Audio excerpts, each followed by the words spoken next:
Hello my friends! Once again, welcome to this YouTube channel, Tony Omila. So karong adlaw my friends, ato hisgutan ang what is the impact of praying the Holy Rosary during this COVID-19 pandemic. So kini nga topic gikan ni sa akong my friend niya si GM Alcasuda. So daghan kayong salamat. Mao ni siya ang impact kung mag-pray ka sa Holy Rosary. Ma-increase ang imong faith, ma-increase ang imong hope, ma-increase ang imong love, and ma-increase ang imong charity. So basta ato lang yun hinumduman kanunay my friends, nga there are times nga kapoy mag-pray sa Holy Rosary. Pero kung imo na siya i-habit sa imong kinabuhi, of course, kaya gyud na nimo. O if dili ka maka-pray sa Holy Rosary, hinumduman kanunay ninyo nga dili ni siya sala kung di maka-pray sa Holy Rosary. Pero kinahanglanon gyud nato nga mag-pray ta sa Holy Rosary kay dako ni siyang tabang nato sa atong kinabuhi. Nganong mo increase man ang imong faith kay kung kanunay ka mag-pray sa Holy Rosary with Mama Mary, mas maduol ka sa atong Ginoong Hesukristo. Kay bisan pa og daghang kay problema sa imong kinabuhi, dili ka mo give up dayon. Kay nahabit naman nimo ang pag-pray sa Holy Rosary, mas mulig-on pa man ka pag-ayo.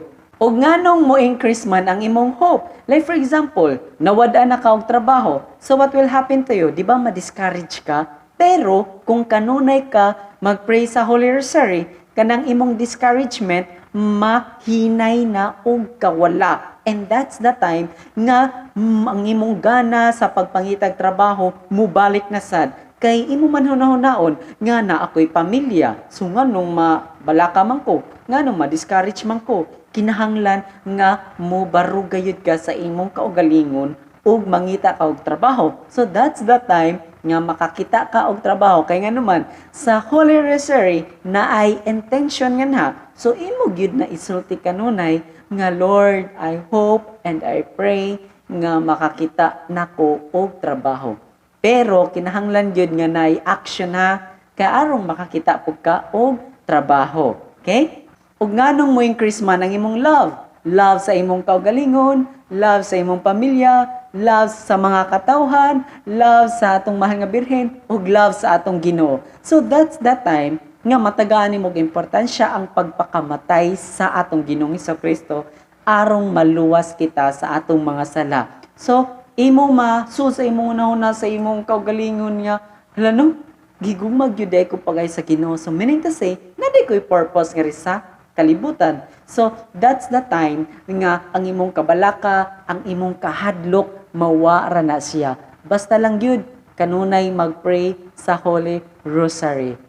Kay kung kanunay ka mag-pray sa Holy Rosary, imo ginamasud sa imong kinabuhi, sa imong kaugalingon nga gihigugma ka sa Ginoo. Ug nganong mo increase man na ang imong charity. Like for example, naka-experience ka og nawad-an og trabaho. And then that's the time nga sa sige nimong pag-pray sa Holy Rosary, nakakita ka og maayong trabaho nga nakatabang sa imong kaugalingon, nga nakatabang sa imong pamilya, ug nakakita ka nga naay mga tawo nga naglisod. So that's the time nga ang imuhang generosity, ang imuhang pagtabang sa mga naglisod mo increase siya. Kay ma-feel man nimo nga hingana ang bation sa mga tao nga naglisod. So, mao bitaw nga kung kamo, kung ako, kung kitang tanan naatay trabaho or naatay kwarta or naatay pagkaon nga atong ikatabang sa mga naglisod, ato sila tabangan. So, mao to siya ang akong mahatag nga impact kung kanunay ta mag-pray sa Holy Rosary, pero kinahanglan wholeheartedly o kinahanglan nga everyday gayud nga dili nato undangon kung naa ta sa kalipay. Kay basin og nag-pray ta sa Holy Rosary kay naa ta sa kalisod karon, which is not good. Kay nga naman ang atong mahal nga birhen nagsulti nato nga kinahanglan mag-pray ta sa Holy Rosary. Kay kining Holy Rosary, focus ni siya sa atong Ginoo. So, mas maduol ta sa atong Ginoo Ug sa sige natong pag-pray sa Holy Rosary, makuha nato ang 15 promises of the Blessed Virgin Mary and of course, ang mga grasya nga gipanghatag sa atong Ginoo. Di ba natay mga problems sa atong kinabuhi, pero mas daghan pa ang blessings nga nadawat nato. Ayaw kalimtin ninyo nga ang life, ang kinabuhi, dako na siya kaayong grasya. Kaya nga naman, that's the time nga ang imong mga pangandoy sa imong kinabuhi, sa imong pamilya, makuha pa na siya, makabot pa na siya, kay buhi pa man. O, of course, ang kanang pagginhawa, ang kanang pagkaon, ang hangin, di ba? Ang panimalay, ang imong pamilya, daghan pay mga grasya nga gihatag sa Ginoo nga basin og nakalimtan lamang nato kay na-focus na ta sa COVID-19. Kumbaga napuno na ta sa kahadlok, pero dili gyud nato kalimtan nga ang Ginoo nagauban ka nato.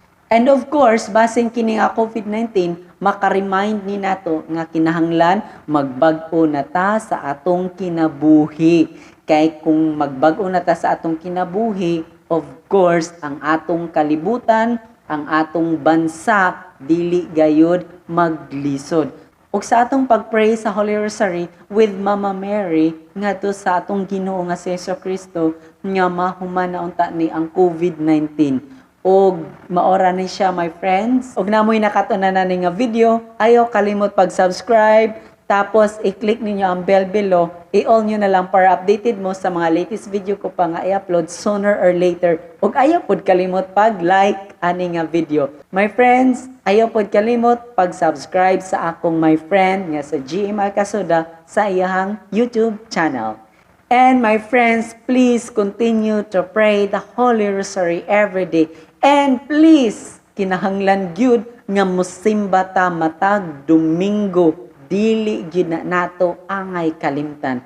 So, that's all my friends. God bless us always. Bye. Ingat.